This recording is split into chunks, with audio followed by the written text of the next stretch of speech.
Good morning students, online class में आपका स्वागत है। हम अपनी पिछली अवधि में शेर से साक्षात्कार नामक पाठ को पढ़ रहे थे। उस समय जो घोष बाबू थे वह अपने घर के अंदर सो गए थे।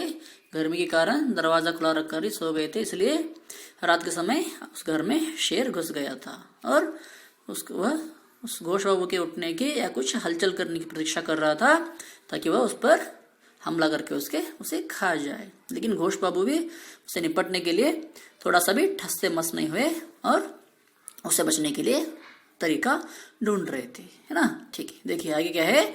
घोष बाबू इसलिए गुमसुम एक ही करवट पड़े रहे। हाँ, घोष बाबू क्या कर रहे थे? गुमसुम होकर बिना कुछ आवाज किए हुए गुमसुम ही एक करवट पड़े रहे। एक ही तरफ उस बिस्तर पर पड़े रहे थे। एक एक क्षण पहाड़ सा प्रतीत होने लगा। प्रत्येक क्षण उनके लिए पहाड़ यानी कि जो हिल रहता है, बड़ा सा हिल, उसके तरह बहुत बड़ा प्रतीत होने लगा उन्हें। साधारण स्थिति में अपनी इच्छा से मनुष्य एक आसन पर कई घंटों पड़ा रहे। क्या है?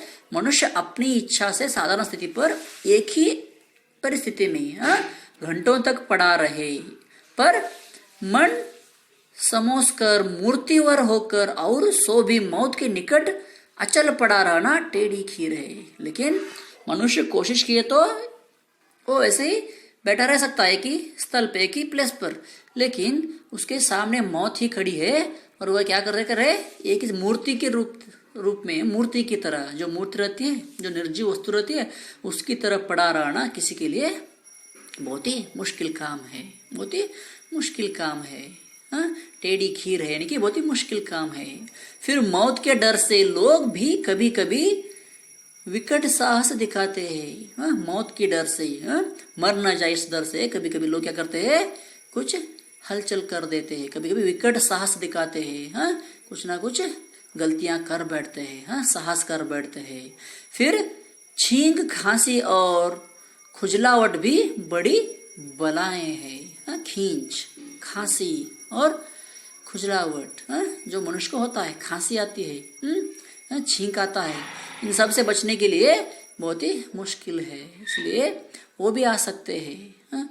खुजलाने को उंगलियां बरबस चली ही जाती है। खुजलाने की सर खुजलाते हैं, खुजलाते हैं हम सर के ऊपर इस तरह खुजलाते हैं। जो खुजलाना भी बहुत ही मुश्किल है, क्योंकि सामने क्या है? उसके सामने शेर बैठा है, थोड़ा सा भी वो हिल जाए उसके ऊपर वह अटैक कर जाएगा। इसलिए खुजलाने को उंगलियां बरबस चली ही जाती है। उंगलियां चुप नहीं बैठते, खुजलाने के लिए चले ही जाते हैं। चाहे कोई कितनी भयावह स्थिति में क्यों ना हो, कितना भी भयंकर स्थिति में हो या मुश्किल स्थिति में हो, उसकी उंगलियां खुजलाने के लिए चले ही जाते हैं।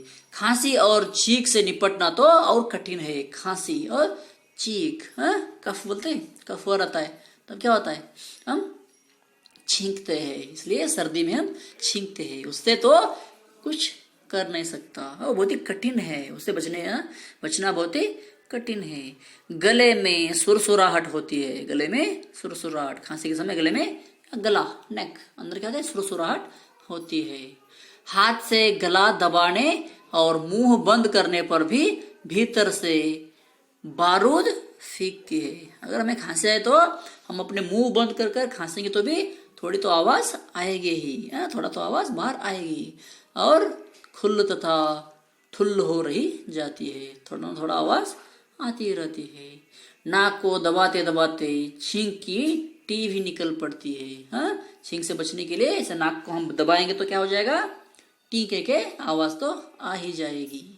तो क्या हो जाएगा? वह शेर जग जाएगा, उसे पता चल जाएगा कि एक जीवित वस्तु ही है, उस पर अटैक कर जाएगा। ऐसा क्या है? जो भी प्रॉब्लम होगा उसके बारे में यहाँ पे बता रहा है। नाक को कहीं बुरी तरह पकड़ भी लो तो छींक आंखों और खोपड़े से निकलने की कोशिश करती है। अगर हम अपने नाक को, नोज को जोर से दबाएंगे तो भी जो छींक होती है आंखों से, आई से और खोपड़ों से, कान से बाहर आएगी ही, कोशिश करती है वह।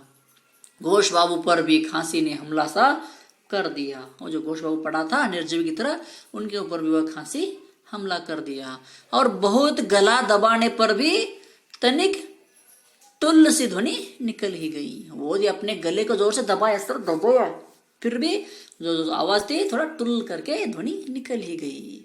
इधर शेर की शंका समाधि भंग हुई। शेर को क्या था? शंका था, डाउट था। क्या था? कि वह एक निर्जीव वस्तु है, शेर को पकड़ने के लिए कोई प्लान किया गया है। लेकिन जैसे इन्होंने उसका जो खांसी थी वह साउंड आ गई, आवाज आ गई, शेर समझ गया क्या है कि एक सजीव वस्तु ही है।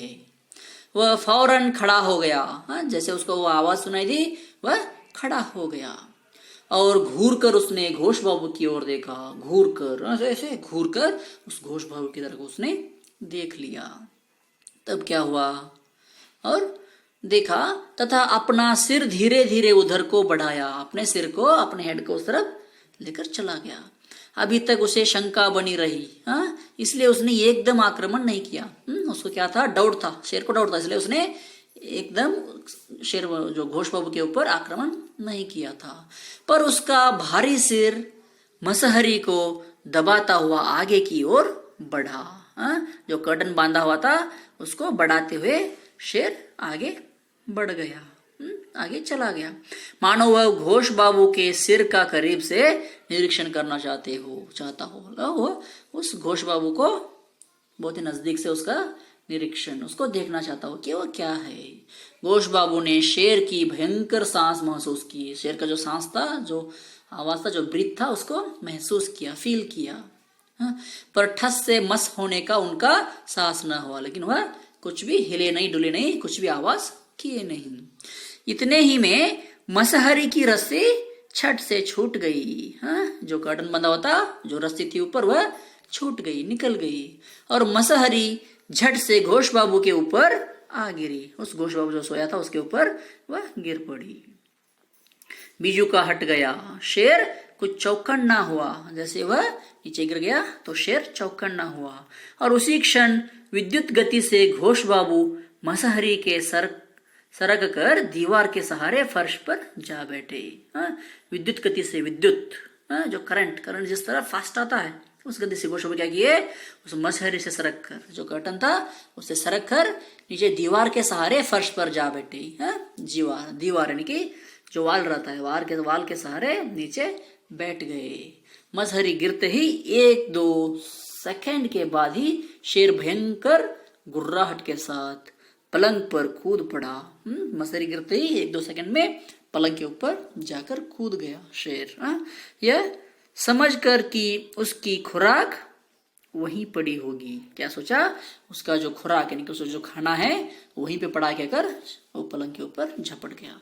शेर को संदेह तो रहा ही न था। शेर को अभी डाउट नहीं था। शेर को पक्का हो गया था कि क्या है, उसका जो खुराक है, उसका जो खाना है वहीं पर है। इसलिए उसने जोर से वहां पे झपाट मार दिया। फिर क्या हुआ? पलंग पर वह फट ही तो पड़ा, मानो वही उसकी रखी रखाई खुराक निगल गया हो। जैसे वो पलंग पर क्यों झपटा? उसे ऐसा लगा कि पलंग ने ही उसके खाने को खा लिया होगा, इसलिए वह पलंग के ऊपर जोर से झपट गया। ठीक है, आज इतना काफी है। कल की अवधि में जो आगे है उनके बारे में हम देखेंगे। ठीक है, धन्यवाद।